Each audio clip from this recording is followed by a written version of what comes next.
You're right guys, Shay here, Uneven Bounce, hope you guys are well. So if you're new to the channel, if you like the content, please do subscribe, it would be much appreciated. Anyway, let's crack on.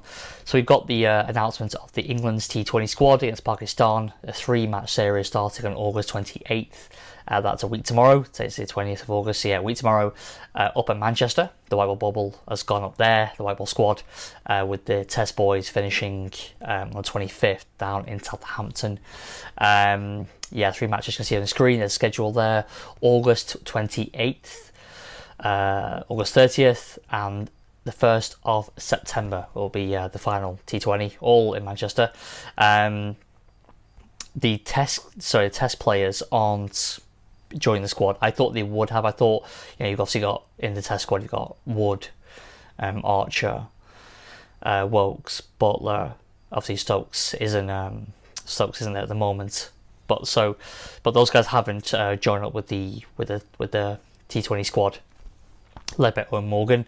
Ed Smith has come out and said that they wanted to get some proper R&R. I mean, they would have finished the test latest 25th of August, so it would have given them 3 days before the first T20, but more realistically 5 days before the second T20, which maybe they would have been okay for, especially Mark Wood. I'm surprised maybe Mark Wood hasn't been kind of brought in, but then if he plays tomorrow, then it might be too much of an exertion to play 5 days and then, go into the test squad. So it makes sense really to keep him kind of fresh.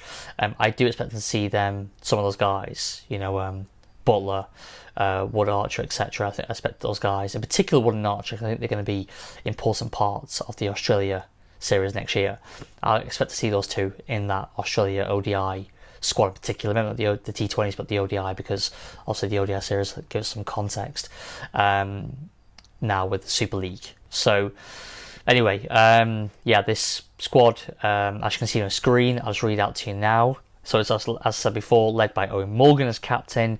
Then you've got Moeen Ali, Johnny Bairstow, Tom Banton, Sam Billings, Tom Curran, Joe Denley, Lewis Gregory, Chris Jordan, Saki Mahmood, David Malan, Adil Rashid, Jason Roy, and David Willey, with reserves Pat Brown, which is back from injury, which is great to see. Liam Livingston and Reece Topley, who's fallen out of the squad for the Irish squad. That he was sort of the squad for England against Ireland. That just took place recently. There's 3 matches. He's dropped out and is ended up on the reserve list. So apart from him, it's there's no real changes there. Obviously, you've got the 2 recalls of David Malan and Chris Jordan, who've recovered from injury. Really happy to see them. I've mentioned Chris Jordan as a really good T20 bowler on numerous occasions on this channel. David Malan, I've also done a video on him as well. I did a live video actually in Durban, mid and post second T20 at Kingsmead, which I'm going to post that. I'm going to post that on this channel soon, and just need to sort it out and get that up there. I know it's months ago, it was like 6 months ago now, literally. But I did mention that David Malan was getting a bit of a raw deal, I felt, with Joe Denley getting picked.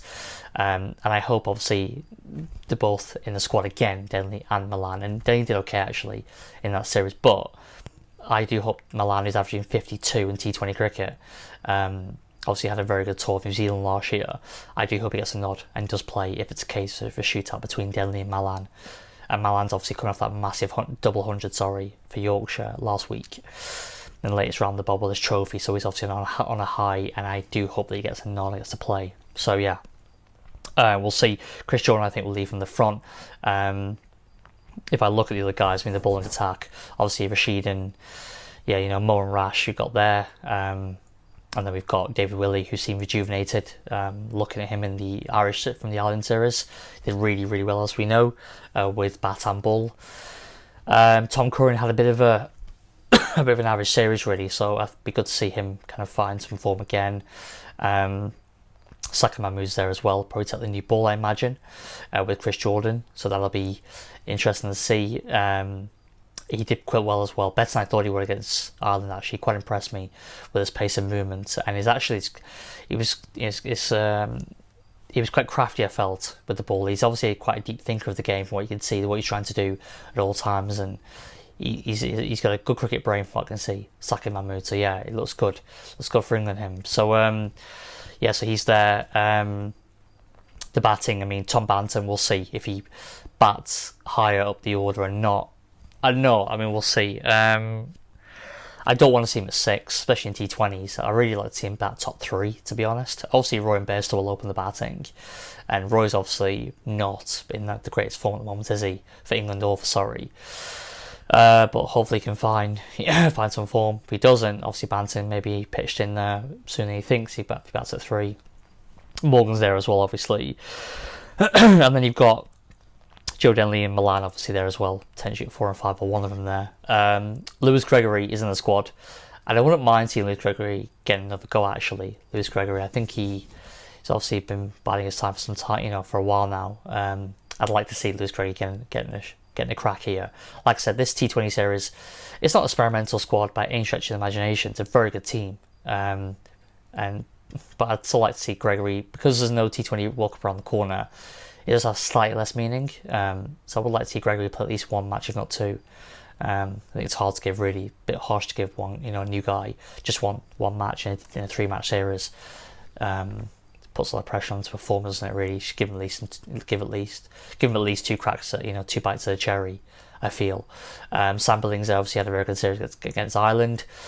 He's there as well. I feel like he can be a very, very good player at white ball level if you can just find some of the form that he's had for Kent, and even in franchise cricket, I feel he could be a really useful asset for England in that middle order. And obviously T20 game is more kind of based on his power hitting. Obviously he doesn't have the time to kind of build an innings as such, but I'd like him to really kick on now. He's 29, and I think he knows that the big boy is going to come back for the Australia series. So if he wants to stake his claim, I think him, Gregory, Malan, Denley, these guys are competing for those middle order spots, so yeah, I'd be interested to see.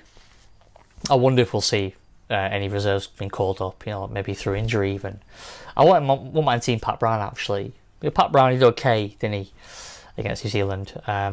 He was maybe a tad expensive at times, but I thought he bowled quite well and some nice variations. And he's young.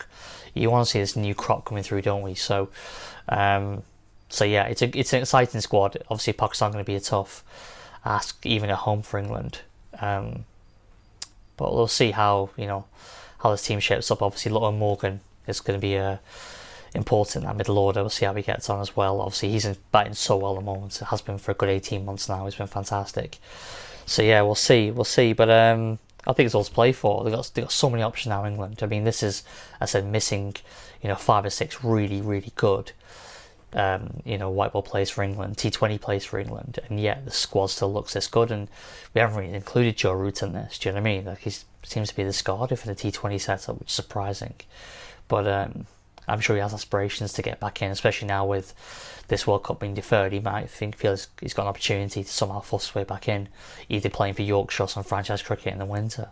We'll see. But anyway, that's it from me, guys. Yeah, look forward to it. Look forward to this series, as I always do with England. So yeah, guys, you got any comments? Let me know what you think. It's a good squad.